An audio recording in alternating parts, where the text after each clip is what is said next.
Welcome to the UNM Healthcast. My name is Elizabeth Dwyer-Sandlin, and today we are joined by Dr. Cosette Wheeler, who's going to talk with us around January's Cervical Cancer Awareness Month. And Dr. Wheeler has many hats, one of which is a Regents Professor of Pathology and OBGYN at the UNM School of Medicine. And she is also a Special Populations Investigator at the UNM Comprehensive Cancer Center and the Victor and Ruby Hansen Endowed Chair and the founding director of New Mexico HPV Pap Registry. Welcome, Dr. Wheeler. Thank you. I'm glad to be here. Thank you for talking with us about this issue.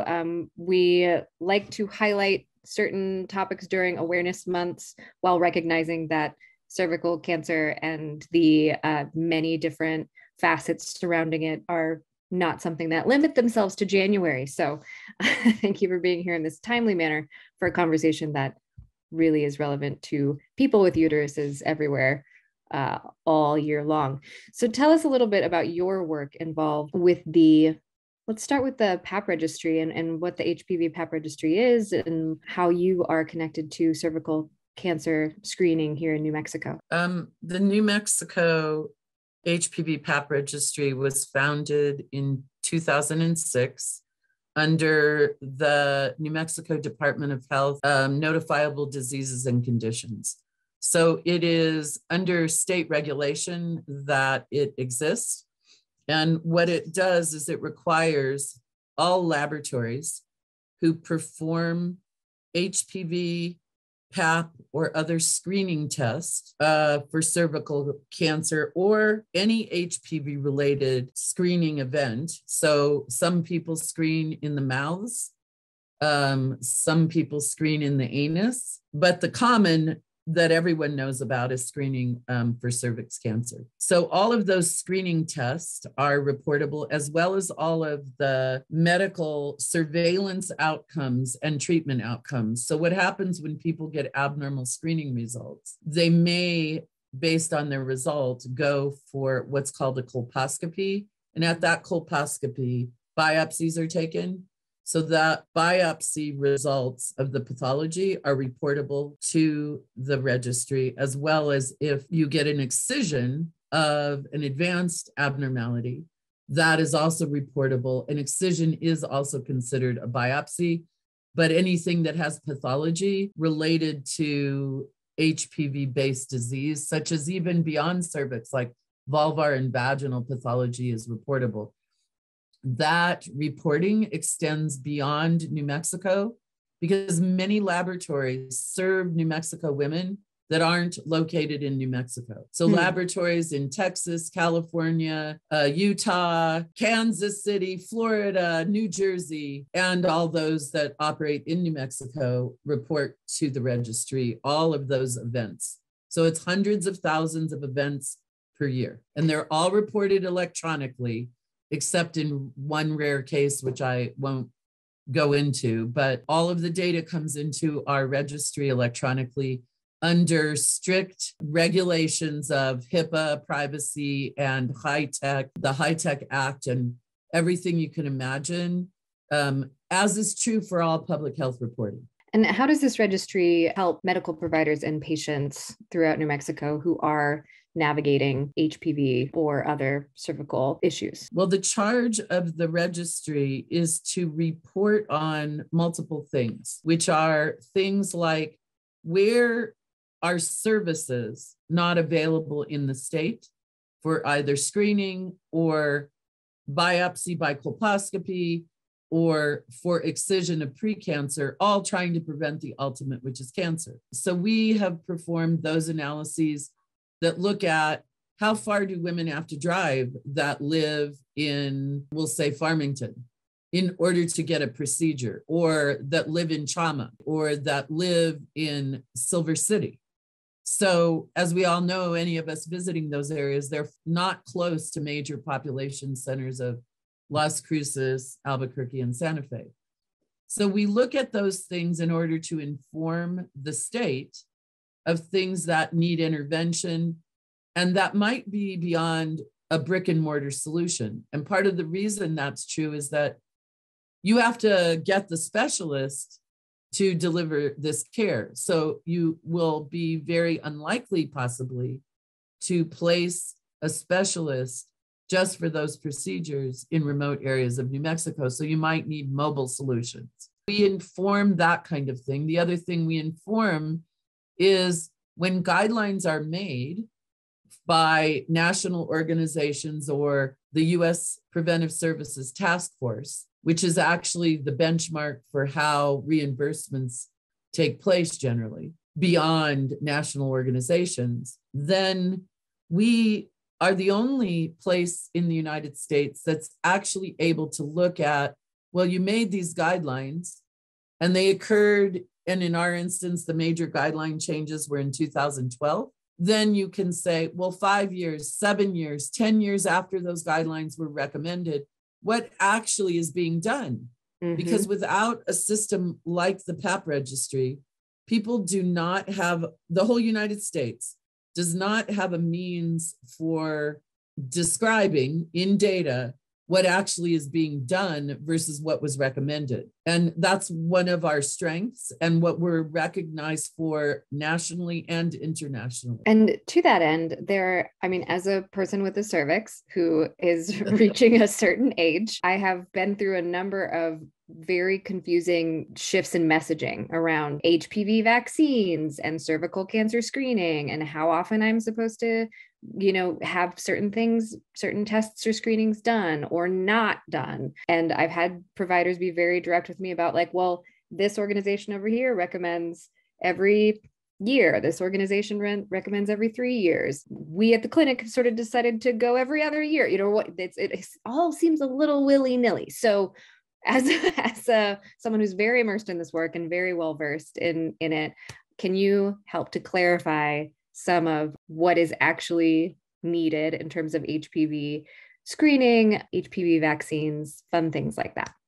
The recommendations of the U.S. Center for Disease Control is routine vaccination of 11 and 12-year-old boys and girls. Mm-hmm. The recommendation extends beyond that routine age group to as young as age 9, and that by the 15th birthday, before it, young adolescents should have received 2 doses of HPV vaccine 6 months apart. If they haven't, and they start vaccination not in that routine group and haven't completed their series, they require 3 doses of vaccine, and vaccine is recommended up to age 26 for girls, with a little more complication in boys, which means that men have some other considerations. Up to age 21, it's approved in boys, and then for certain subgroups past that. That's the Centers for Disease Control, ACIP's recommendation, right? The Advisory Committee on Immunization Practices, and all these kinds of conversations we've heard plenty of in the last year related to COVID. We understand multiple doses, when people need more doses than others, when it matters how old you are, et cetera. Beyond that, it's just to say that the Food and Drug Administration acts separate from the U.S. Centers for Disease Control, and it has approved vaccination up to 45 years of age. But that has not been recommended by the CDC. So I'm trying to make that distinction. So there are providers who might recommend to individuals, well, it's approved by the FDA, and they might recommend for a 30, 35, 40, 45, up to the age group and even beyond. But in the age group that's approved by the FDA, that would be considered not unacceptable. Mm-hmm. And whether it's paid for or not is often in most states tightly linked to the ACIP recommendations. So when that's true, it will be very unlikely that every insurer will pay for vaccination above 21 or 26-year-olds in males and females, respectively. Some insurances do, but that's another story. As far as when people are, or providers are recommending vaccination above age 45, then they are recommending it what's called off-label. Plenty of that happens in the United States. And I can only say that it would not be my recommendation or my belief that even insurers should spend healthcare dollars on vaccinating individuals beyond their mid-20s. And that's largely because I think in terms of public health, there are a lot of public health needs and we have competing demands for those dollars. And it wouldn't be the best expenditure of money. And the reason is that as we age, because sexual partnerships increase over time up till typically in late 20s and mid 30s on average, then the vaccine efficacy decreases because of being already exposed. So that's the sum of vaccination. So the reason to talk about that first is that actually what you can recognize very quickly is that vaccination is recommended for young people, whereas screening is recommended for a different group of people.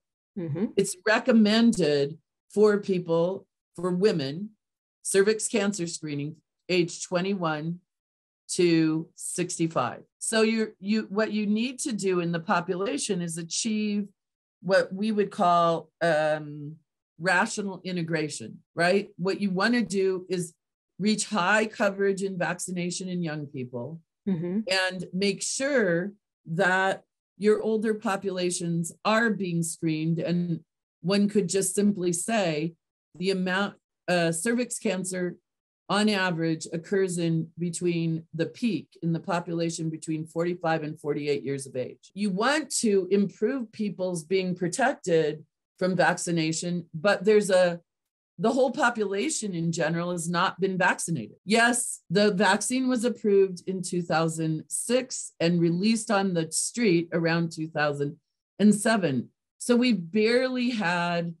not even there quite at 15 years of delivery to the population. So if you think of it that way and you think of someone being vaccinated, we'll say age 12, add 15 years to that, and you're going to get around 27 years of age. A lot of people need to be cared for who have not been eligible for vaccine. Right. And vaccines don't cover all virus types.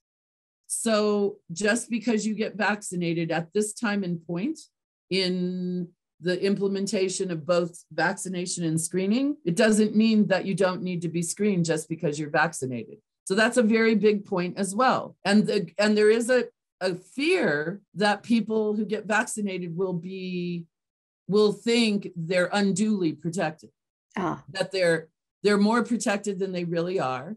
Though the population at large is gaining what's herd immunity and individual immunity as cohorts of vaccinated young people move forward. But that really has had its main impact on, for example, a more recent guideline recommendation of the American Cancer Society, which is there's hardly any CIN2.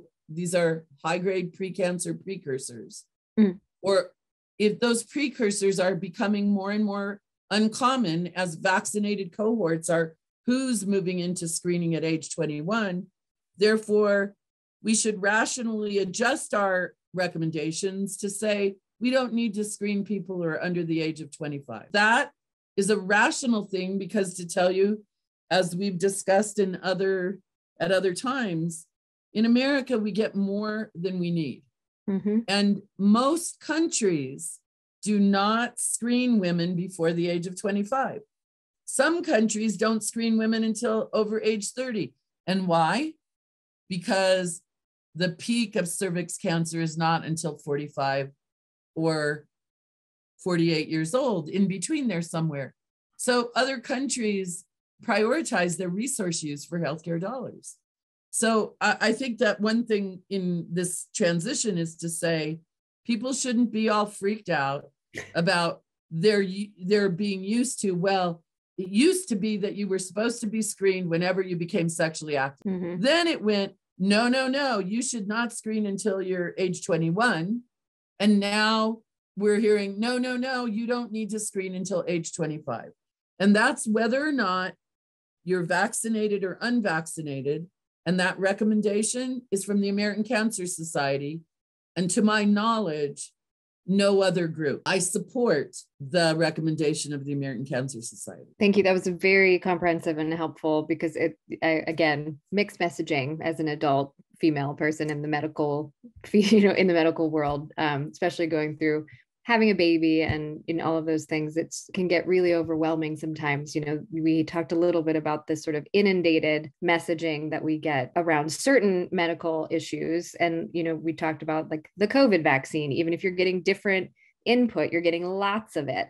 But when it comes to screening for any cervical cancer, HPV, or anything like that, I don't hear about it until I go to a doctor's appointment. And at that point, feels like I get a different message every year. So can you talk a little bit about what people should be doing in order to help improve their own literacy around cervical cancer and screening, and what kinds of things you could bring to your medical provider? And should you be getting pap smears every year? Basically, what are your recommendations in those realms? First of all, I want to say that one of the travesties of this particular point in time in our world is that people have not been taking care of themselves.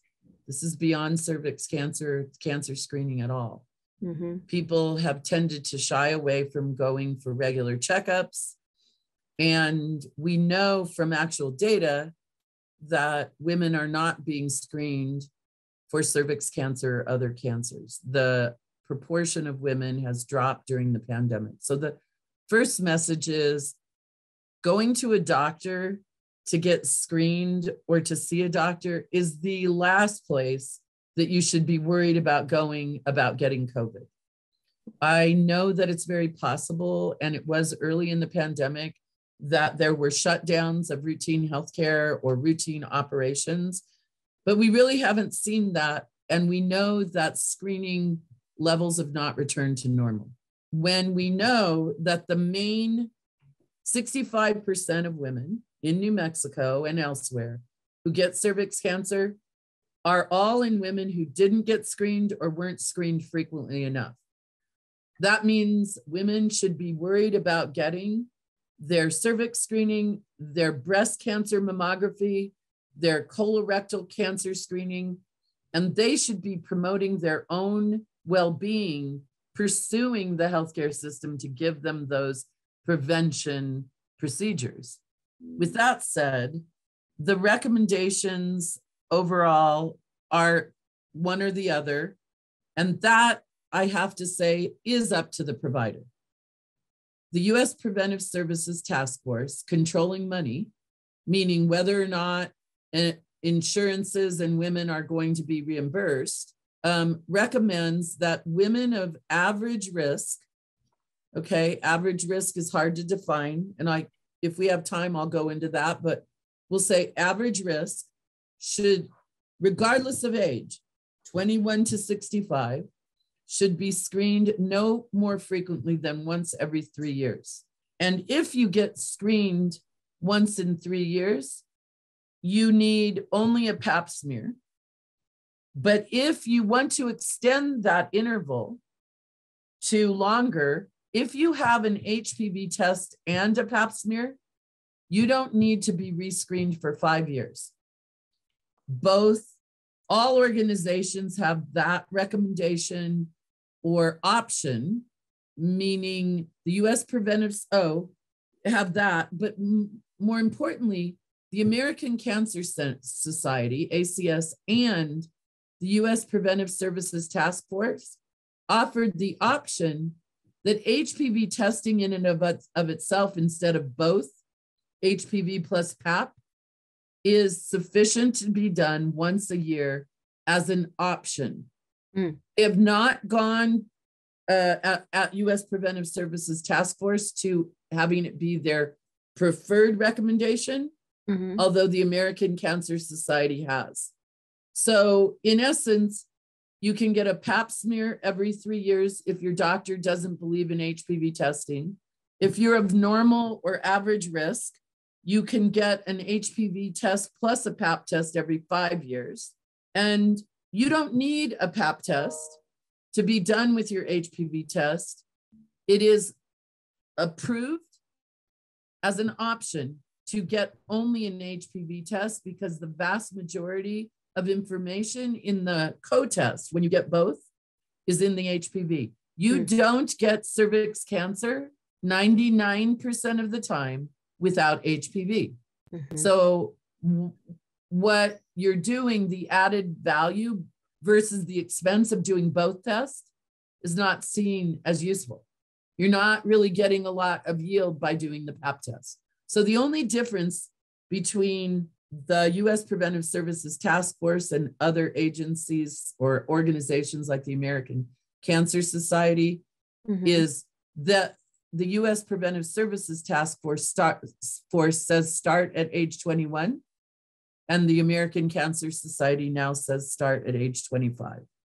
An average risk is a woman that doesn't have a history of prior abnormalities, such as prior cancer, prior pre-cancer, or a series of very specific recommendations and histories that a clinician should attempt to use in defining whether a woman gets screened more frequently than every 3 or 5 years based on the test that she's receiving. Now, we have to all be honest about this, which is the problem is doctors don't have women's histories. And why is that true? And that's true because we don't go to the same doctor our whole lifetime. Right. And we're not in an integrated health system or a managed care organization. We go to our doctor based on typically to who our insurance offers as a provider. And if we change jobs, we might not have access to the same provider. Or if we don't like a provider, we might change a provider, or we might change our insurance even with the same employer. So it is one of my major concerns is that the guidelines are recommended, true, if you're a woman of average risk, but when you can't really define a woman's risk, then what do? What you're observing by overscreening is partly that compensation for, well, I don't know that person's risk. And it's also particularly of importance, not only for just general delivery of screening, but the recommendation that women don't get screened after age 65 requires a 10-year or more known history. Okay, well, nobody knows their history. So not only do doctors not know a woman's history that's sitting in front of them, but women don't know because that's well documented. If they were going to a doctor and they were getting, let's say, a chlamydia test, right, they may think they got a pap smear. They don't know what they got. So that's what I have to couch the idea that without data systems like we have, which are not funded, which should be, but I'm not out there giving a pitch for this.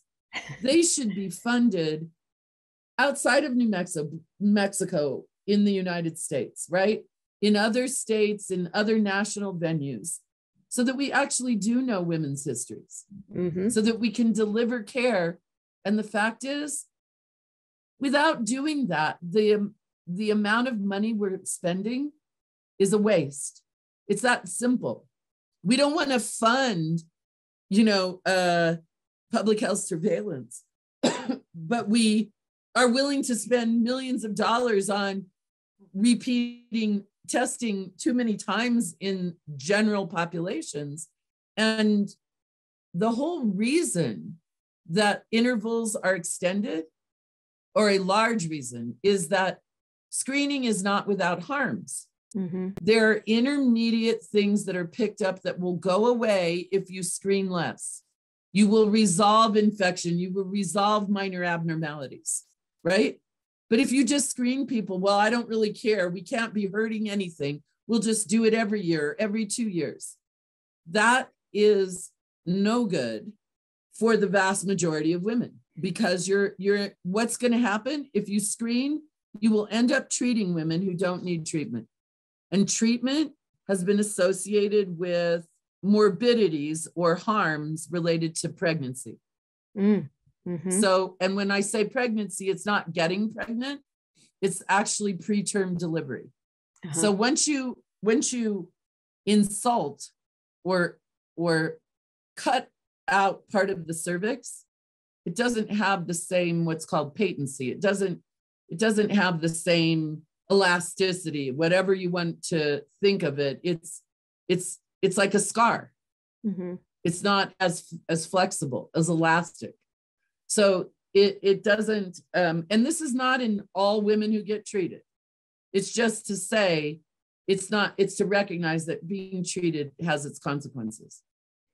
So screening too much has its consequences. Yeah, absolutely. Couldn't help but think about when you were talking about the different reasons that we switch doctors and how insurance is so integral to that, that I had a doctor I loved for a long time. And then when I got pregnant, I had to stop seeing her at 5 months of my pregnancy because my insurance wouldn't cover her past that. Like where she delivers babies and things wasn't covered by my insurance. And it was such a strange choice to have to make because, this was someone who had seen me through a lot of care and through a lot of, challenging health stuff in my life. So it was really frustrating to run up against that as a very nonsensical reason to have to stop seeing a medical professional who I developed a trusting relationship with. So fully with you. Thank you for sharing your insights into the different messaging that can be really hard for folks to navigate.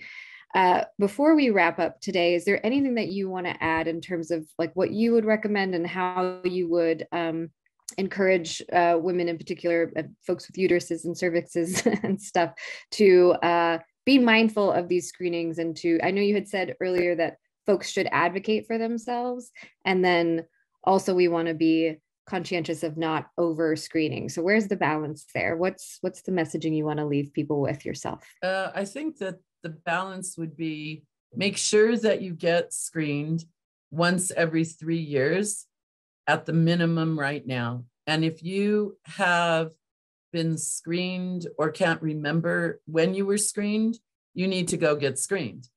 It's very hard to keep track of every 3 years. I've talked about that before in various venues, but you just need to work on thinking back and making the effort to go get screened. When your doctor is screening you, the most important test they can be giving you is an HPV test. You don't need a pap smear unless your insurance, or let's say you don't have any insurance and you go to a public health clinic or a subsidized clinic. There's nothing wrong with a pap smear. If you get a pap smear, as long as you get one every 3 years or earlier, if your doctor says you've got an abnormality, right? We need to follow you more closely, then it's fine. It's a matter of dollars and cents. But all of these things, both pap smear, both co-test, and HPV alone, should be paid for by insurers, and hopefully will transition to where all women will have access to HPV tests, and that will be the only screening that they have. But I think it's upon women in the United States to go get screened, because if you don't, you are at high risk for cervix cancer, period. Women who are being overscreened can have harms, but at least they're getting screened. It's the ones that start going beyond 3 years with PAP only, or beyond 5 years with both tests or one test being PAP plus HPV or HPV only. That's too long. And they put themselves right back in a risk pile as if they never went to the doctor, right? So it's really important. You need to get out there and figure out, even if you don't have insurance, PAP screening or cervix cancer screening is covered for all women, regardless if they're insured under the Affordable Care Act. You can find places in your town, wherever you are in New Mexico, that can help you get a PAP smear at no cost, also known through the breast and cervical cancer programs of the U.S. Centers for Disease Control that every state receives funds for. That's really helpful information. Thank you. I really appreciate you talking with us today. your wealth of knowledge and information. We're really lucky to have you. Thank you for joining us, Dr. Wheeler. Thank you.